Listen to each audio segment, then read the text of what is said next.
जय श्री राधे कृष्णा। प्रिय मित्रों, आज की इस आध्यात्मिक यात्रा को शुरू करने से पहले आइए मिलकर एक छोटी सी प्रार्थना करें। हे माधव, आज जो भी भक्त आपकी इस अमृत वाणी को श्रवण कर रहा है, उसके जीवन में अपनी कृपा की वर्षा करना और उसके सभी संताप हर लेना। साथियों, इस पावन चर्चा में उतरने से पहले अपनी श्रद्धा और प्रेम व्यक्त करने के लिए कमेंट में जय श्री राधे कृष्णा अवश्य लिखें।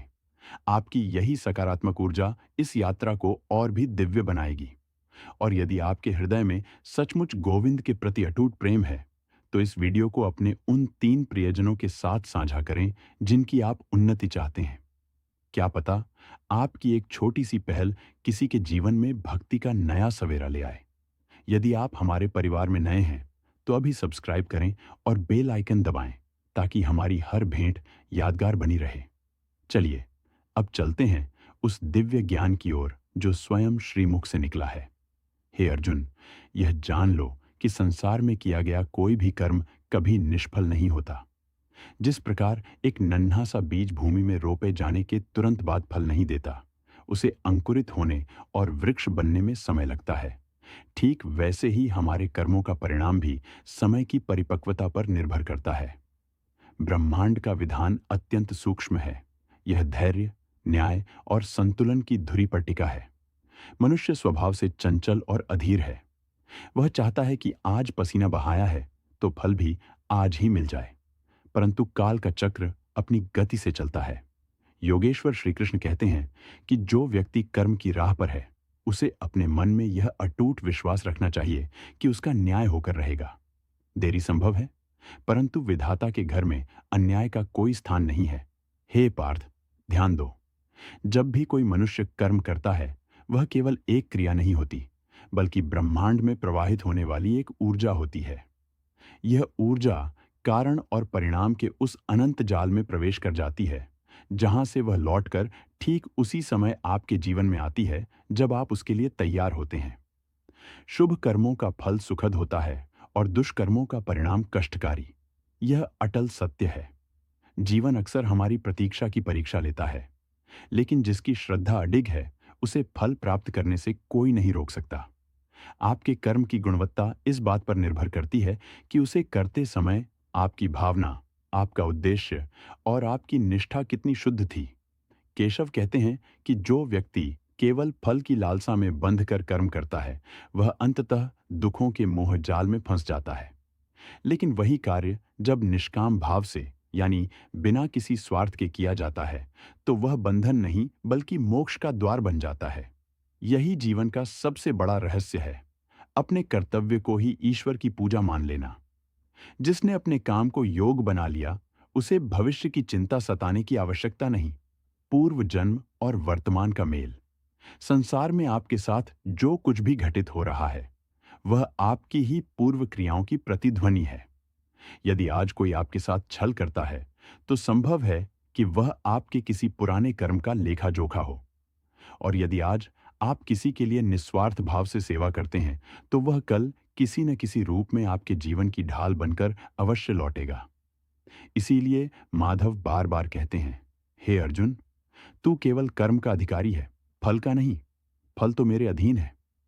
कभी कभी तुम सोचते हो कि मैंने तो सबका भला किया, फिर मेरे साथ बुरा क्यों हुआ? परंतु मित्र, कर्मों का हिसाब केवल इस जन्म की कुछ कड़ियों से नहीं, बल्कि अनेक जन्मों की लंबी श्रृंखला से जुड़ा है। आत्मा अजर अमर है। जो हिसाब यहां अधूरा रह गया, वह अगले पड़ाव पर पूरा होगा।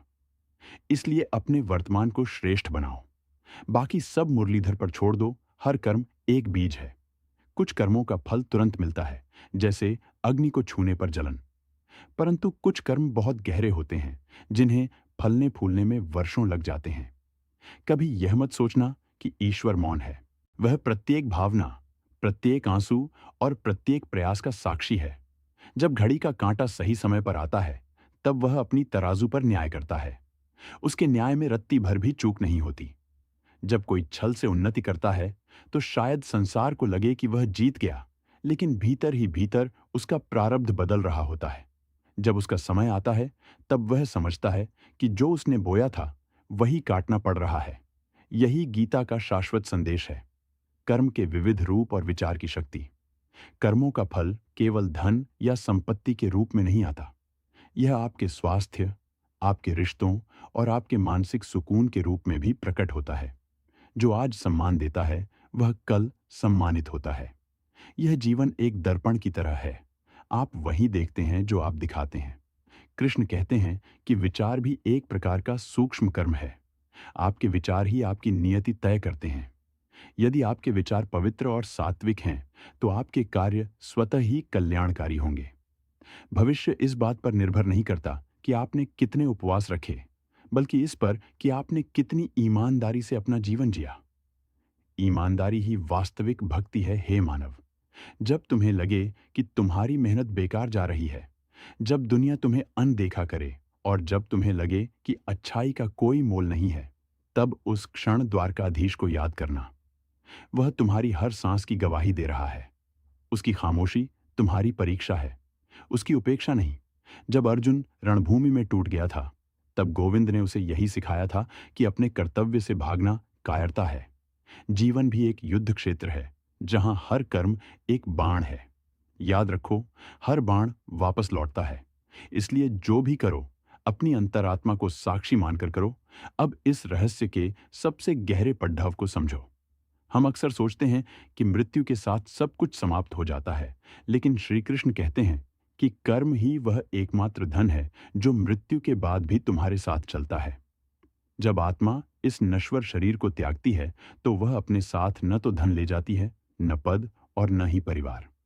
वह केवल अपने कर्मों के संस्कार लेकर आगे बढ़ती है। जैसे एक छोटा सा दीपक घोर अंधकार में भी मार्ग दिखा देता है, वैसे ही तुम्हारे जीवन में किया गया एक छोटा सा पुण्य कार्य तुम्हारी आत्मा की अगली यात्रा के लिए प्रकाश बन जाता है। याद रखो, ईश्वर की अदालत में वकीलों की दलीलें नहीं, बल्कि तुम्हारे हृदय की गवाही चलती है। वहां इस बात का मोल नहीं है कि तुमने दुनिया को क्या दिखाया, बल्कि इस बात का हिसाब है कि तुमने एकांत में, जब कोई देख नहीं रहा था, तब कैसा आचरण किया। कभी कभी तुम्हें लगेगा कि तुम अकेले पड़ी डीडीएच गए हो। सच्चाई की राह पर चलते हुए तुम्हारे अपने ही तुम्हारे विरुद्ध हो गए हैं। लेकिन उसी क्षण याद करना कि पांडवों के साथ भी पूरा विश्व नहीं था, पर उनके साथ स्वयं धर्म के रूप में श्री कृष्ण खड्डीडीढे थे। जिसके साथ कृष्ण हैं, उसे पूरी दुनिया के विरोध से डरने की आवश्यकता नहीं। जीवन की हर कठिनाई दरअसल तुम्हारे कर्मों को शुद्ध करने की एक प्रक्रिया है। जैसे सोने को कुंदन बनने के लिए अग्नि से गुजरना पड्डेरिडछता है, वैसे ही एक महान आत्मा बनने के लिए तुम्हें संघर्षों की आंच में तपना ही होगा। यदि आज फल मिलने में विलंब हो रहा है, तो समझ लेना कि विधाता तुम्हारे लिए कुछ ऐसा तैयार कर रहा है जो तुम्हारी कल्पना से भी परे है। अंत में बस इतना समझ लो कि तुम इस संसार के स्वामी नहीं, बल्कि केवल एक सेवक हो। जब तुम स्वयं को ईश्वर के चरणों में समर्पित कर देते हो और हर कर्म को कृष्ण को अर्पित कर देते हो, तब कर्म तुम्हें बांधते नहीं, बल्कि तुम्हें मुक्त कर देते हैं। तो हे अर्जुन के वंशजों, उठो और अपने धर्म का पालन करो। ईर्ष्या, क्रोध और स्वार्थ को त्याग कर प्रेम और करुणा का मार्ग चुनो, क्योंकि अंततः केवल वही शेष रहेगा जो तुमने दूसरों को दिया है, चाहे वह प्रेम हो या पीड़ा। अपने जीवन को एक ऐसी सुंदर कथा बनाओ जिसे स्वयं ईश्वर पढ़ने के लिए उत्सुक हों। प्रिय मित्रों, कर्मों का यह विज्ञान अत्यंत गहरा है, पर इसका सार केवल प्रेम और सत्य है। मैं आशा करता हूं कि गीता का यह ज्ञान आपके जीवन के अंधकार को दूर कर एक नई रोशनी भरेगा। ज्ञान आध्यात्मिक टीवी के साथ जुड़ने के लिए आपका कोटि कोटि धन्यवाद। जाते जाते बस इतना ही कहूंगा, कर्म करते रहिए, मुस्कुराते रहिए और सदा गोविंद का ध्यान धरिए। जय श्री राधे कृष्णा। मिलते हैं अगली दिव्य यात्रा में।